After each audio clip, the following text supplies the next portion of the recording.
பாரதி நகர் வீதிகளில் மர்ம நபர் ஒருத்தர் செயின் பறிப்பில் ஈடுபட்டு வரும் சம்பவம் மக்கள் கிட்ட பெரும் பரபரப்பை ஏற்படுத்தியிருக்கு. அந்த மாதிரி ஒரு பெண் அணிஞ்சிட்டு இருந்த நகைய திருடன் ஒருத்தர் பறிச்சுட்டு போயிருக்காங்க. இருந்தாலும் அந்த பெண் அதுக்கு பெருசா வேதனைப்படல. ஏன் தெரியுமா?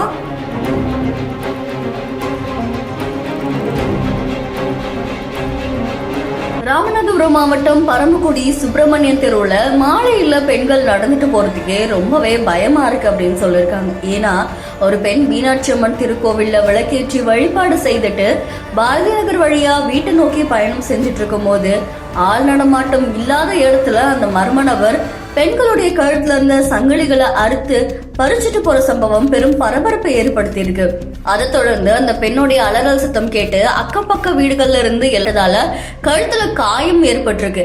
இருந்தாலும் அந்த பெண் அணிந்திருந்தது கவரிங் நகை அப்படின்றதால அவங்களுக்கு அது பெருசா வேதனை ஏற்படுத்தல அப்படின்னு சொல்லியிருந்தாங்க.